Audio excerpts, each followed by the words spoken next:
Hello everybody, it's the 17th of September and just having a quick look at the Virginia creeper, and as you can see it's really beginning to do its autumn colour thing, and I'm really looking forward to a couple of years time when we've got a really good head on this thing, and this branch is able to stand up on its own, but which it can't at the moment, but I think once you've got it and it's cascading like a kind of weeping willow with these gorgeous red and brown orange leaves, it's going to look quite spectacular. So here we have the pot of layers. As you can see, they're just sat here down the bottom of the garden and by the compost bin at the moment, and they've grown really tall, well off the end of the cane, and well, they would be really tall if I'd got a longer cane for them to grow up,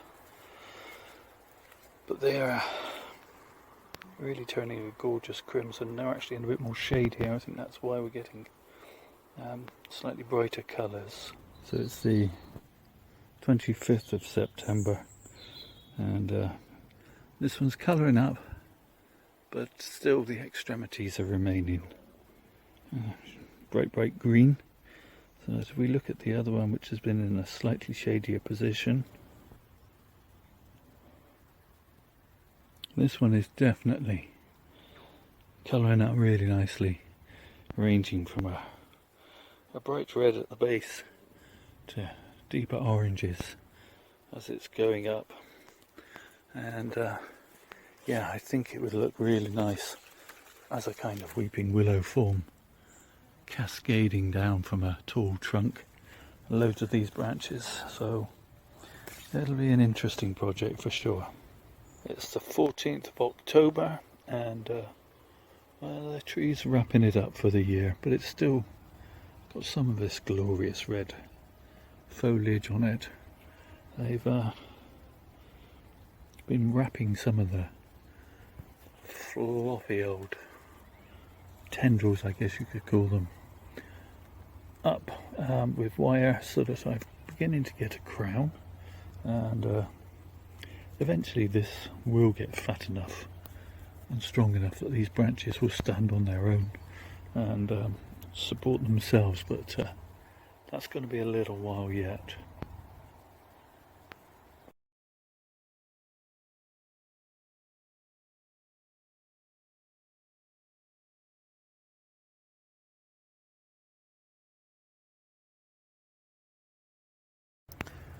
These, on the other hand, well, they finally lost all their leaves, so it's pretty much into its dormancy now.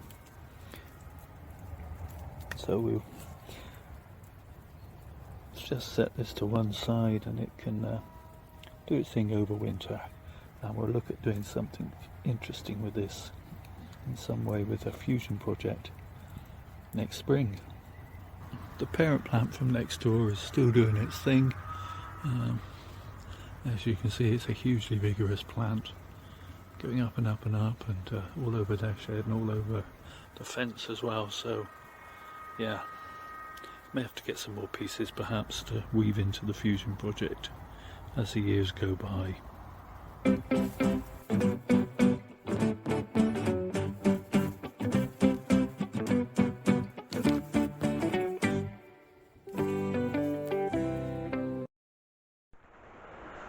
It's the 27th of October now, and the tree has all but lost its leaves. It still has a few hanging on these tendrils down below, and on this branch here, which has actually snapped in the wind that we've had. So I think that's going to, well, the leaves are coming off as we speak, so I think the tree's about had it for this year now, and it's going to settle into its dormancy.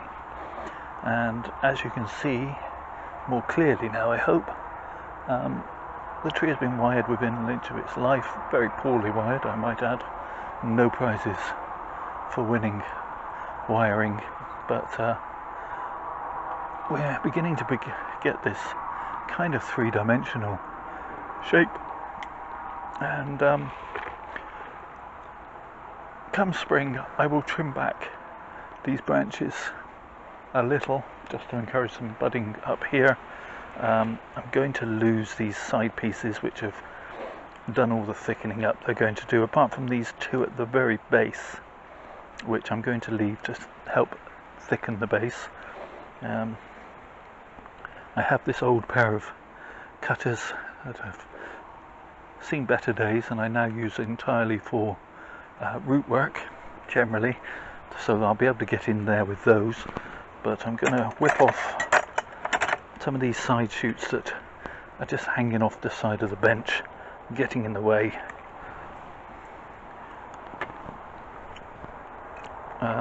Because they're just going to be annoying over winter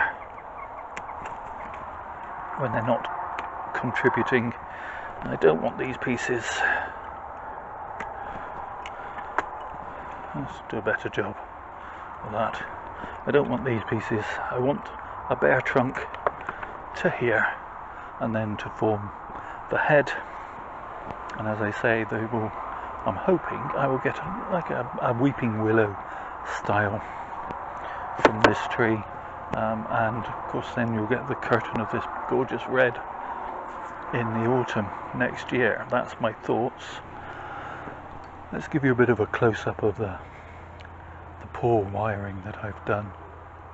So if you go back and watch the video of the repotting of this tree, you'll see I made a contraption which means that this cane isn't actually in the soil, so there will be no rot off. It's supported by a piece of wire in a coil underneath, and by this piece here at the angle that I wanted the tree to be at. And then of course the vine has been wired into place at various points along this piece of bamboo to the point where I wanted it to be, which is, you know, well, I should probably cut it back to this point in the spring. I don't want any dieback over winter, or if there is any, I want to leave, what am I trying to say? I want to leave a point where it can die back to, so I'm not going to trim that. We have another branch coming off here which has been wired into place three-dimensionally and supported because it won't hold its weight at the moment. And similarly, this back branch is supported by some wire because it won't hold its weight very easily. And this piece, as I say, is snapped, so I think it's going to die off anyway. And then this side branch, lots of wire holding it. I did have it wired up further, but rather than cut the wire off, I've just folded it back. And again, this will get cut back some in the spring, and yeah, that sort of gives me that three-dimensional branching start to make a head. Well, that's it for this bit of work on the Virginia creeper. Hope you've enjoyed its autumn colour. It is quite spectacular. We'll be back to visit it in the spring.